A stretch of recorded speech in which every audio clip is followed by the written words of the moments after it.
this public value project was more related to teaching than policy. So but I think that a lot of what you said applies, you know, about time, resources, and actually fitting in with what other people expect of you. So this project was with Anti-Slavery International, and it related to teaching and assessment on a module that I taught on the MSc in International Management, but it had two parts. So I'll run through it, and then obviously we'll have questions at the end. So while the aim of the project was to establish relations between the school and Anti-Slavery International, it was also intended to give students an experience of live research. You know, we talk about the international business environment, we talk about abuses and exploitation in work, but and some of the students really wanted to know more and felt like they wanted to do more. So this issue of forced labour, I mean, there is don't misunderstand me when I say this, but there is a sort of element of this being flavour of the month stuff at the moment. Everybody's talking about forced labour. The challenge for any academic that's involved in studying work is that the general degradation of working conditions for a lot, you know, the majority of the world's workers who work in the informal sector, the general process of downgrading of working conditions means that forced labour becomes more and more difficult to define. Where does exploitative work end? Where does forced labour begin? And one of the cases that we looked at here in the work that we did was crucial in that definition. And the other case that we looked at may surprise you, but let's go through it stage by stage. First of all, the application for money, which everybody wants to know about, was £1,200.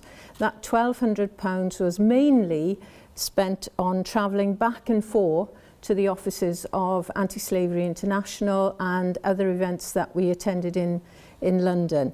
I was very fortunate because I didn't ask for enough money. So if you are applying, overestimate. I was very fortunate that the two program directors of the two programs that eventually took part in this work, they helped me to fund the final event where the students presented their work. So don't underestimate what it's going to cost, because these things are a bit like Topsy, you know, they grow and grow. So we know that forced labour is a challenge. Anti-Slavery International gave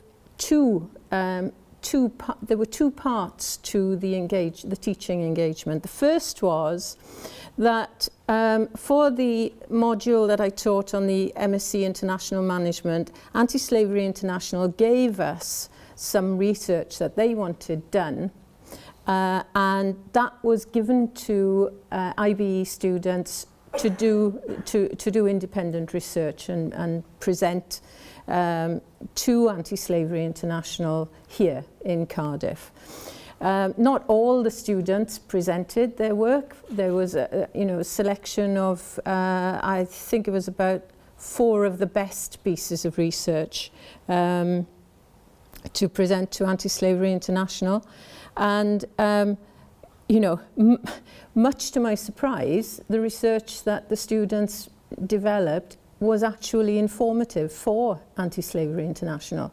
They said that they had not, this wasn't a duplication of the research that they had done. It was actually a significant contribution.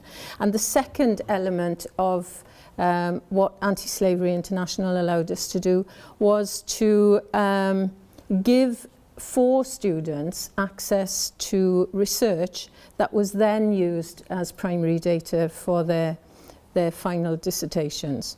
So if you're going to do this, you have to be prepared to be strong in selecting the students that are allowed to engage with organisations in this way, because this work was very demanding and you need to be able to rely on the students' commitment and dedication to the process. So the assignment work, this is the assignment work now for the International Business Environment module that was given to the whole class.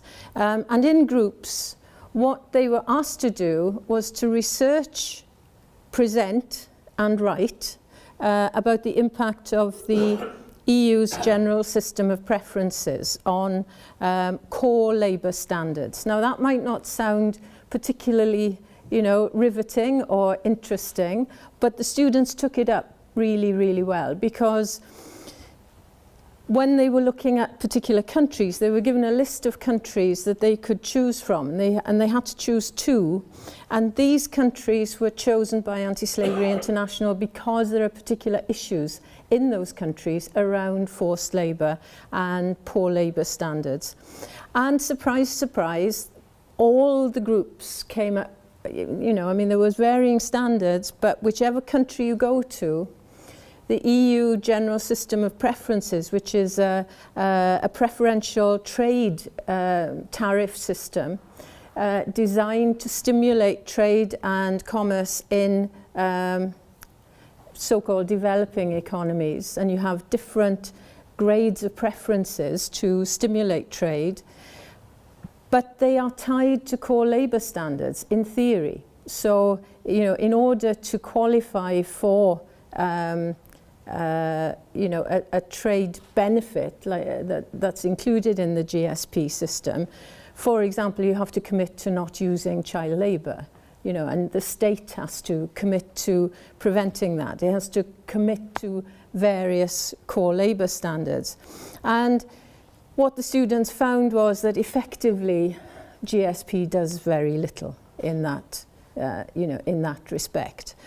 They also found that GSP had perverse effects in some situations. So whereas industry increased, so did pollution, so did environmental degradation, so did sometimes exploitation of very cheap labour forces.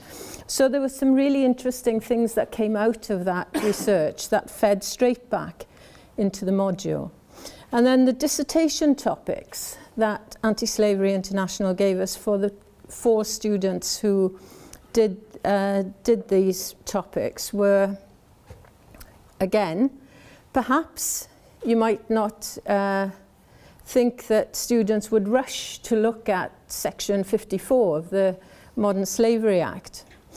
But we had 3 students that followed up the move by Baroness Young of Hornsey, who has tabled an amendment to Section 54 of the UK Modern Slavery Act. Now, I don't know how many of you know about this Section 54, but it requires companies to make a statement to say a modern slavery statement. Just like your example about, I can't remember what your example was, but with statements, it was meaningless. You could, as a corporation, as a private corporation, you could actually make a modern slavery statement to say, we intend to use forced labour, and that complies with the Act. The Act just requires you to make a statement. It doesn't require particular content of that statement.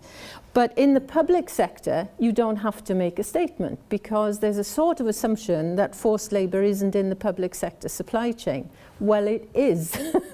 It's in waste management, care sectors, blood, carry on. So 3 students working as a team tried to provide Baroness Young.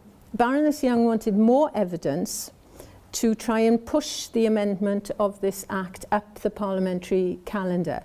And Anti-Slavery International was trying to help her in that endeavour. And so our students did some research into modern slavery in the public sector in order to add to that evidence. And they they did a very good job. This particular, the second project that Anti-Slavery International wanted some help with was looking at the actual impact of a judgment in Chowdhury versus Greece. Chowdhury versus Greece is a case where 30 Bangladeshi migrant workers were shot by farmers in Greece. They're basically slave labour, but they're seasonal workers. They come voluntarily, but had not been paid for 7 months. And when they went to protest about not having been paid for 7 months, the farmer shot them. And they were charged at first with attempted murder, but then that sentence was commuted, and they spent very, very little time in jail. It was commuted to a fine.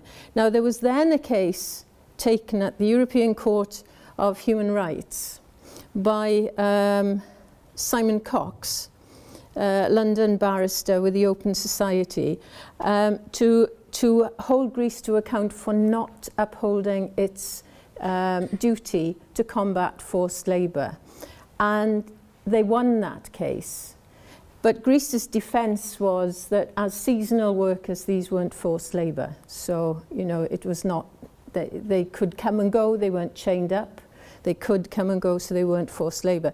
So this case was all about expanding the definition of forced labour. And one of our students he was Greek, he went to Greece, he interviewed people on the ground to see what the impact of that case had been. So for the students, this was major. These 3 students went to the House of Lords to meet Baroness Young and take part in a seminar. That's how their research began. And Costas, who did this research, went to London to interview Simon Cox about the case and why it was important. So, you know, it's very good experience. So, just summing up then, first of all, it was excellent experience for the students and me. I think I learned more through this process probably than the students did. It is resource intensive, so it's not to be taken on lightly. You know, you should think about where you are in terms of targets and things like that, and have you got the time to devote to it. You also need to be very clear with your partner organisation about what you will deliver and when you will deliver it. And you also need to be realistic about what can be done, because I really had to narrow things down, and these projects had to be changed in real time. But if you can pull it off, it's a really, really good experience for the students, and I think it's good for the school. So that's it. Thank you.